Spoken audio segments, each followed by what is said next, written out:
Hi guys. आज मैं बात करने वाला हूँ आर्केड डेवलपर्स लिमिटेड के बारे में। उनके Q4 FY25 results and overall FY25 की परफॉर्मेंस मैं इस वीडियो में कवर करूँगा।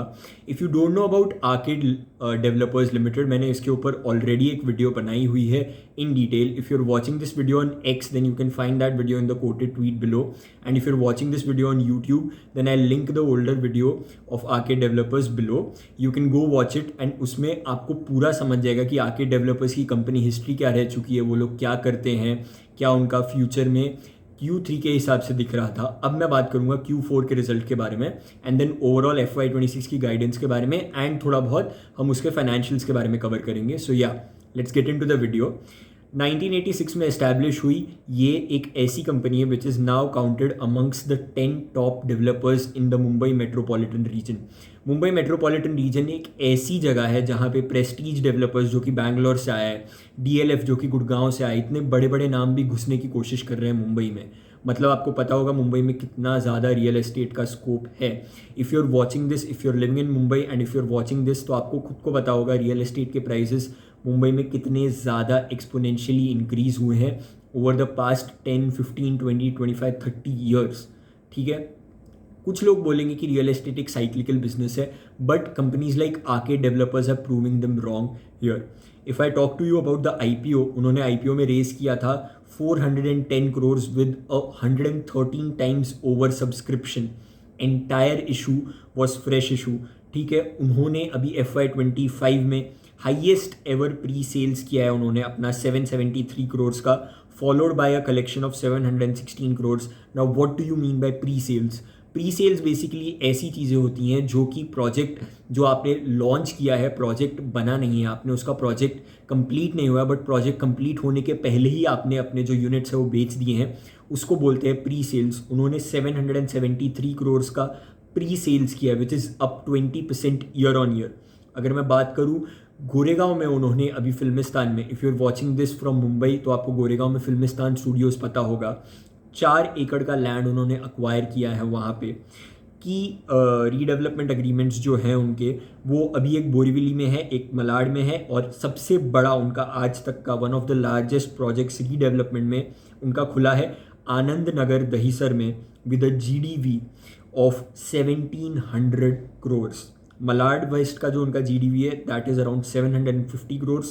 बोरीवली वेस्ट का जो उनका रीडेवलपमेंट एग्रीमेंट है उसका GDV is 850 crore, which is just phenomenal.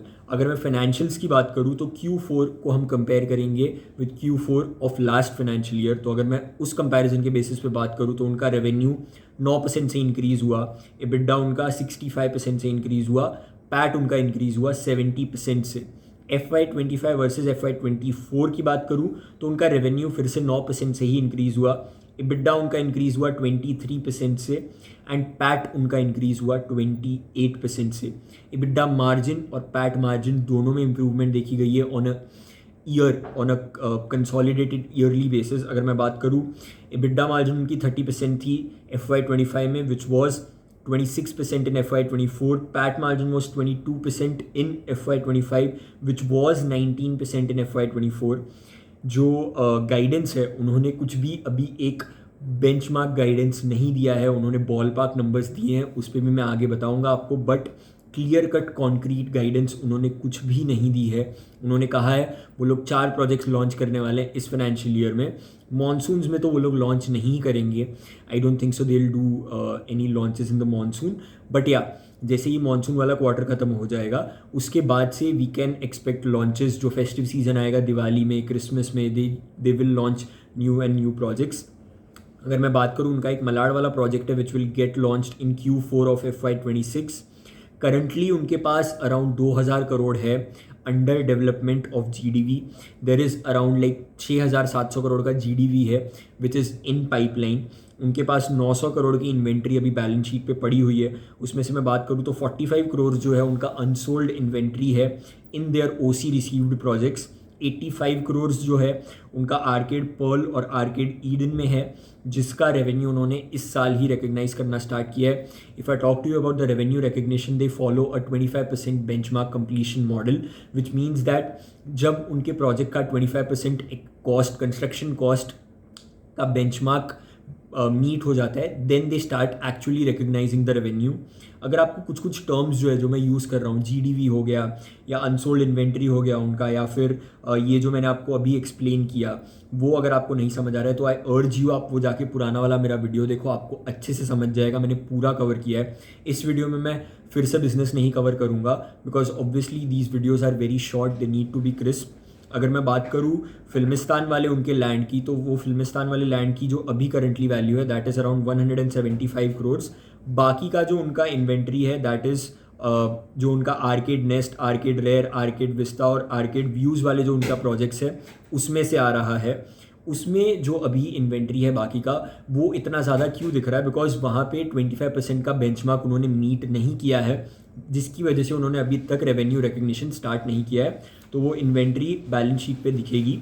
जो कंपनी आर्केड जो पहले डेट फ्री था, कंप्लीटली डेट फ्री था, उन्होंने इस क्वार्टर में जाके डेट उठाया है, अराउंड लॉन्ग टर्म लाइबिलिटी उठाई है, जो कि छोटी ही है compare to the company size that they have.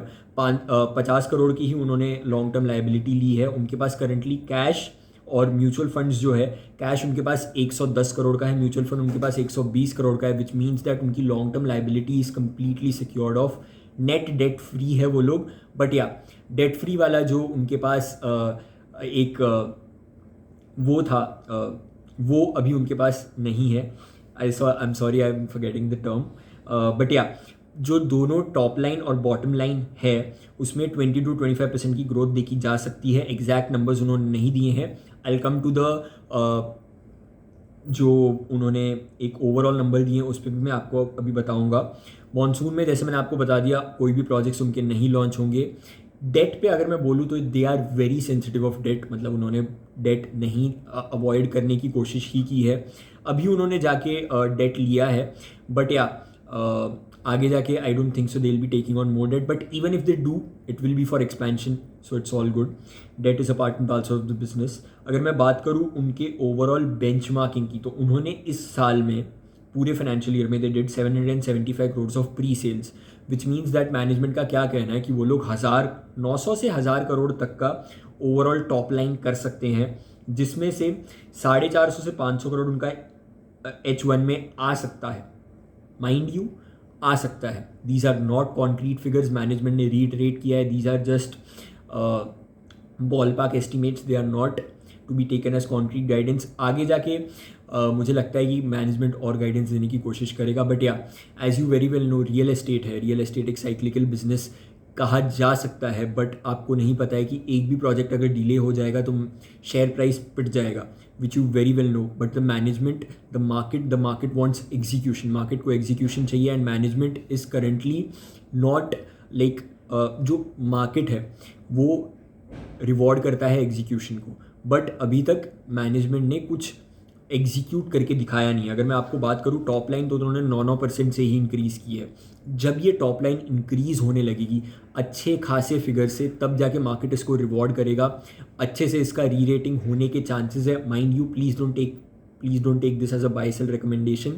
This is just valuation जिस पे मैं बात कर रहा हूँ broadly. Please don't take this as a buy sell recommendation.